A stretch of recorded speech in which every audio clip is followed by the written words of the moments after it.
In Augusta today, a bill that discussed that would increase MaineCare payments to detox facilities. According to Senator Joseph Baldacci, who brought the bill forward, the current reimbursement rate is much lower than what's needed to provide these recovery services. Members of sheriff's offices and various detox and recovery facilities also spoke at the public hearing for the bipartisan bill.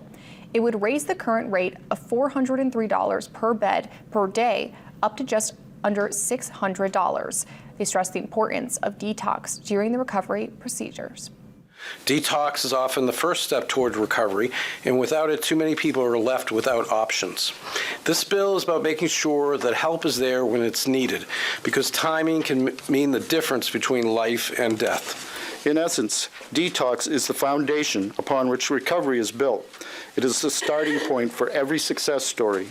Investing in detox is not just a matter of compassion, it is a matter of economic sense. It's an investment in our community's well-being. The bill now moves to a work session in the Committee on Health and Human Services.